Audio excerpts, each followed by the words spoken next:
आज हम लोग ना एक नई चीज सीखेंगे यहाँ पे।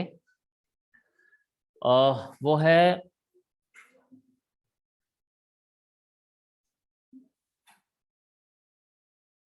इसको हम कहते हैं Kramers rule. Cramer is a name of a mathematician. ये हमें हेल्प करता है डिफरेंट टाइप की इक्वेशंस को सॉल्व करने में। आपको पता है मैट्रिक्स का जो एक काम ये भी है, ये हमें हेल्प करता है टू सॉल्व बिगर इक्वेशंस। ठीक है, जैसे आपने अपनी जूनियर क्लासेस में एक इक्वेशन इस तरह से सॉल्व किया होगा। हम इसको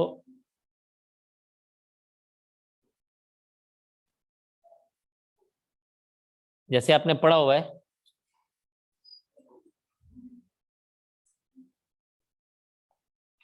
एंड सपोज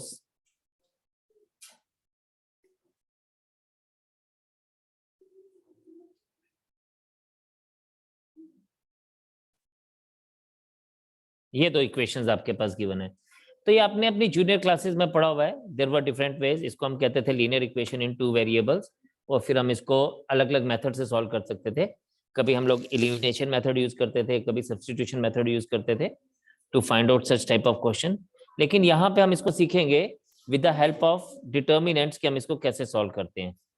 ठीक है, तो डिटर्मिनेंट और मैट्रिसेस का एक सबसे बड़ा जो यूज है, सबसे इंपॉर्टेंट है कि कोई कहता है कि यार हमें पढ़ क्यों रहे हैं, इसका यूज कहाँ पे होगा। तो इसका यूज होता है अगर आपको लाइफ में कभी बहुत बड़ी इक्वेशंस को सॉल्व करना है, तो ये हमें हेल्पफुल रहता है टू सॉल्व दोज इक्वेशंस। तो आज हम इसको सीखेंगे कि हम इसको किस तरह से सॉल्व कर सकते हैं by the method of these two things. तो हमारे पास है यहां पे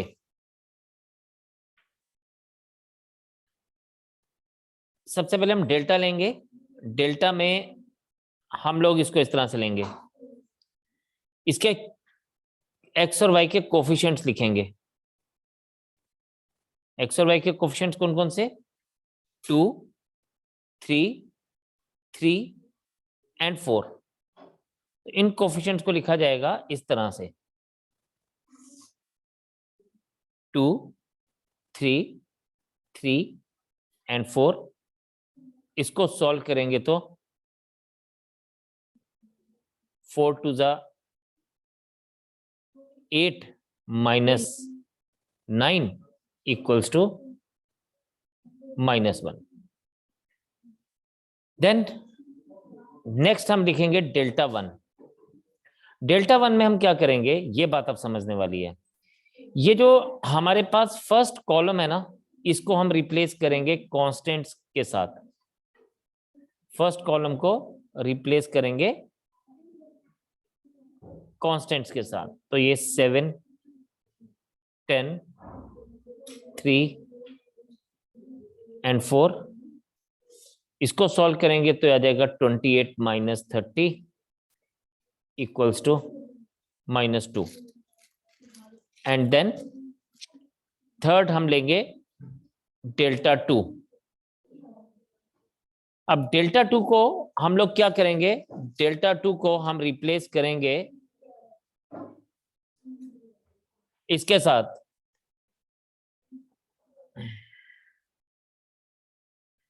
देखें कैसे, ये 2, 3 एज इट इज रहेगा, लेकिन ये सेकंड कॉलम को रिप्लेस करेगा तो 7 and 10।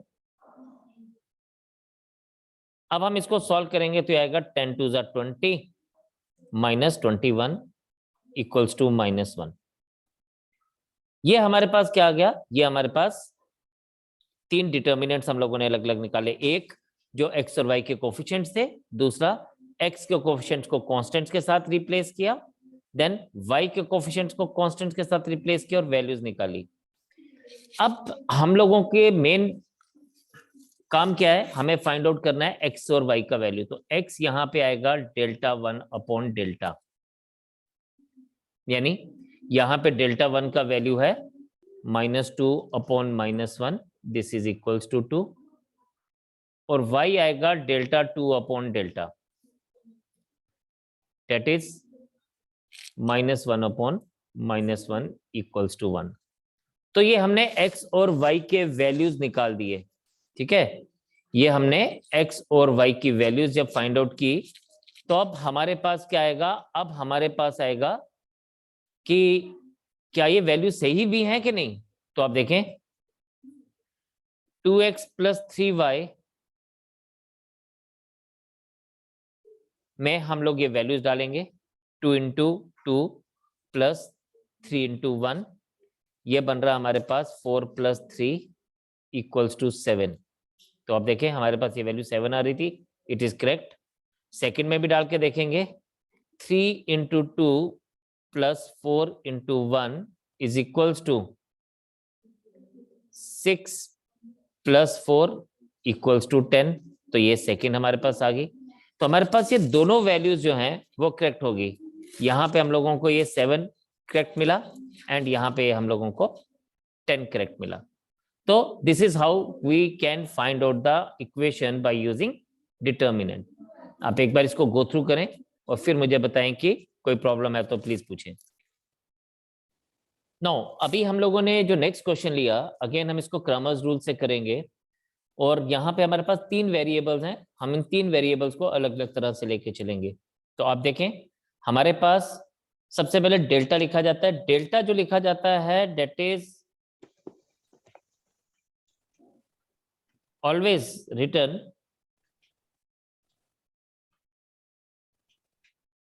With the coefficients of x, y and z। तो कोफिशिएंट ऑफ x लिखेंगे एक कॉलम में 3 2 3, कोफिशिएंट ऑफ y लिखेंगे एक कॉलम में 2 4 -1 and it is -3 1 and 2, right. तो ये हमारे पास आ गया कोफिशिएंट्स। नाउ इसको सॉल्व करेंगे सबसे पहले, ठीक है जी। इसको सॉल्व करेंगे तो ये हमारे पास आएगा 3, वही जैसे हम नॉर्मली सॉल्व करते हैं, 4 1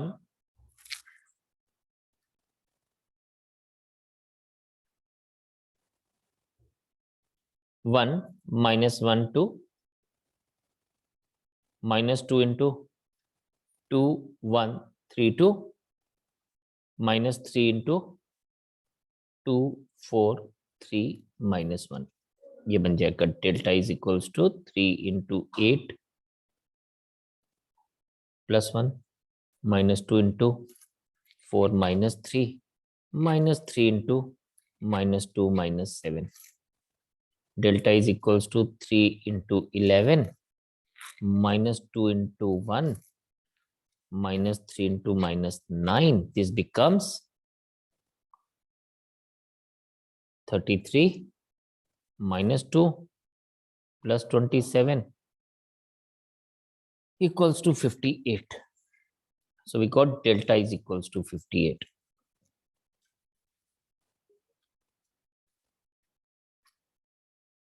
+2 ऊपर +2 है, लेकिन हम बीच में साइंस लेते हैं ना प्लस माइनस प्लस का यहाँ पे, तो हम उसके हिसाब से चलेंगे।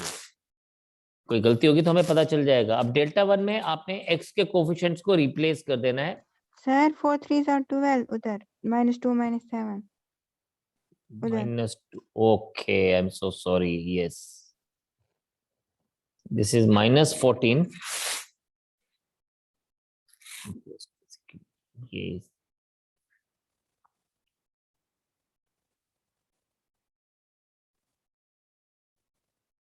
this is -14 + 42 and then 40 + 30 75 75 -2 is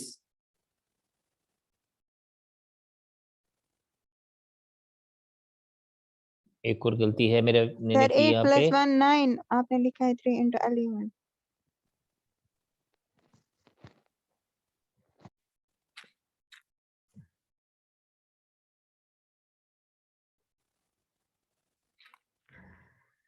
9, this is 27 -2 + 42, this becomes 42 + 69 -2 67. चलिए अब देखते हैं इसको रिप्लेस करके 1 10 and 5 2 4 -1 -3 1 and 2 delta 1 is equals to 1 into 4 1 -1 2 -2 into 10 1 5 2 -3 into 10 4 5 -1. Let's see. 1 into 8 plus 1, then -2 into 20 minus 5, -3 into -10 minus 20. Delta 1 is equals to 1 into 9 -2 into 15 -3 into -30. ये आपके पास आ जाएगा delta 1 is equals to 9 -30 plus 90.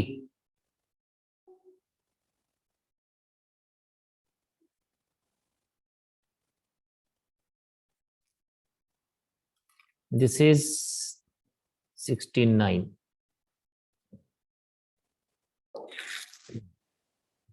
चलें जी,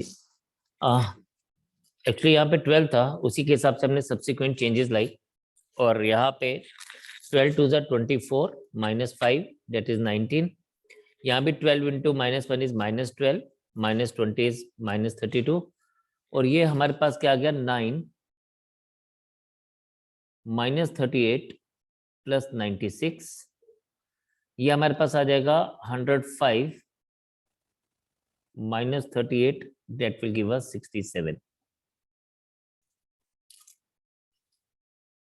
इसी तरह से हम डेल्टा 2 लिखेंगे. Delta 2 is 323 1 12 and 5 -3 1 and 2. Delta 2 is equals to 3 into 12 1 5 and 2 -1 into 2 3 1 and 2 -3 2 12 3 and 5.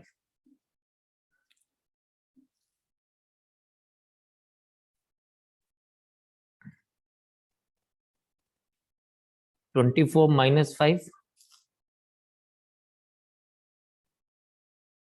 -1 into 4 -3 -3 into 10 -36. This is 3 into 24 minus 5 is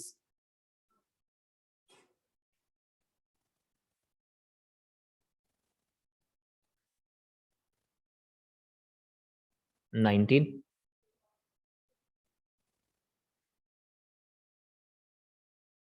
-1 into 1 -3 into -26.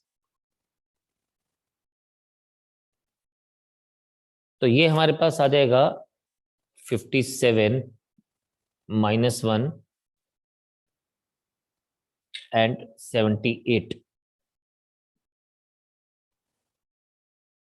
This becomes delta 2 is equals to 57 -1 plus 78.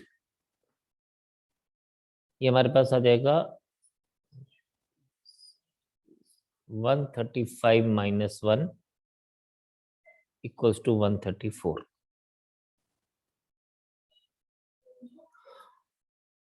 Now delta 3 को हम लिखेंगे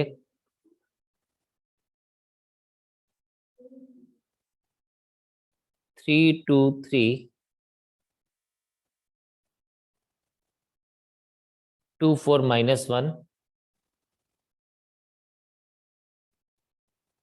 1, 12 and 5. Delta 3 is equals to 3, 4, 12 minus 1, 5 minus 2 into 2, 12, 3 and 5 plus 1 into 2, 4, 3 minus 1. ये आ जाएगा 20 plus 12 minus 2 into 10 minus 24 minus 36 plus 1 into minus 2 minus 12.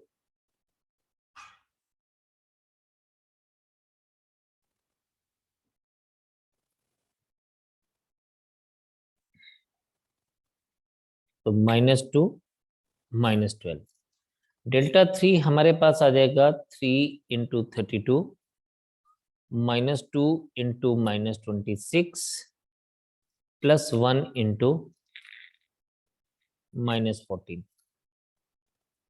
Delta 3 is equals to 96 plus 52 -14 और ये आ जाएगा आपके पास 148 minus 14 is equals to 134. अब डेल्टा 3 मिल गया. Now x is equals to हमारे पास आएगा delta 1 upon delta that is 67 upon 67 equals to 1. y आएगा delta 2 upon delta that is 134 upon 67 equals to 2 and z आएगा delta 3 upon delta that is again 134 upon 67 that is equals to 2. So therefore x equals to 1, y equals to 2, z equals to 2. This is the answer for us. अब देखें हमारे पास क्या है. आपने दोनों cases में देखा कि हमारे पास जो x की वैल्यू हमारे पास डेल्टा 1 अपॉन डेल्टा है, y की वैल्यू डेल्टा 2 अपॉन डेल्टा है और अगर z आता है तो z की वैल्यू डेल्टा 3 अपॉन डेल्टा है. यानी हमें डेल्टा जो है, जो मेन डिटर्मिनेंट है, वो अगर हमारे पास आएगा वो सबके डिनोमिनेटर में आ रहा है. तो एक बात पक्का है कि ये 0 नहीं होना चाहिए. ठीक है. तो हमारे पास सबसे पहला rule, if delta is not equal to 0 then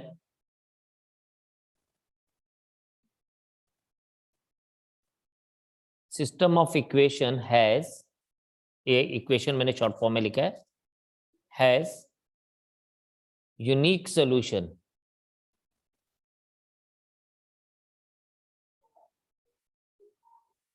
and is consistent.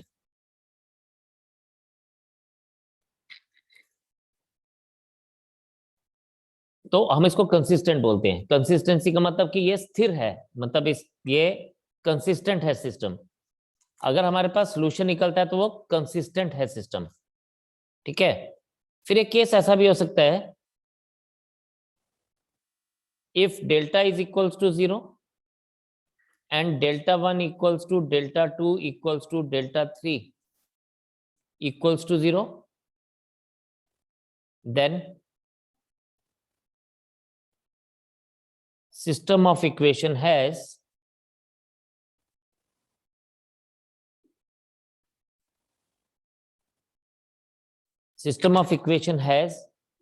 infinite solutions.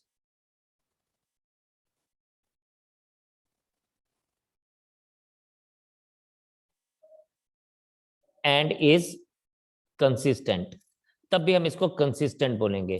तो जब भी हमारा कोई सॉल्यूशन निकलेगा, चाहे एक यूनिक सॉल्यूशन निकले, चाहे बहुत सारे सॉल्यूशन निकले, हम उसको कंसिस्टेंट मानेंगे.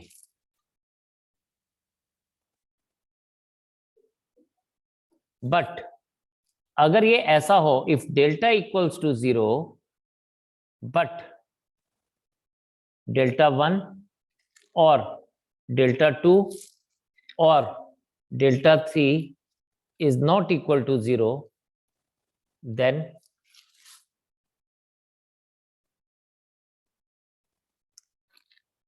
system of equation has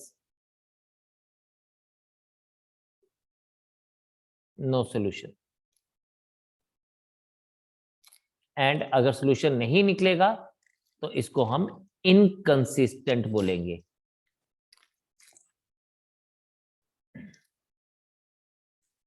तो आपको ये जो 3 रूल्स हैं ये आपने हमेशा ध्यान में रखने हैं। तो आपको इसको हम कहते हैं कि consistency of system of equation. तो ये हमारा डिपेंड करेगा डेल्टा के ऊपर। तो मेन इंपॉर्टेंट चीज जो इन सब में है वो कौन है? वो है हमारा डेल्टा। तो delta is the main important thing, इसी के ऊपर सारी की सारी चीजें मेन डिपेंड करती हैं। अगर ये 0 है और अगर ये 0 नहीं है तो फिर वो फर्दर चीजों को देख के चलेगा। ठीक है जी। तो इस तरह से हम इसमें कंसिस्टेंसी ऑफ इक्वेशंस को लेके चलते हैं, राइट। तो इतने रखेंगे आज, कल आपसे दोबारा मुलाकात होगी। Bye bye for now, take care, God bless you all and जय हिंद।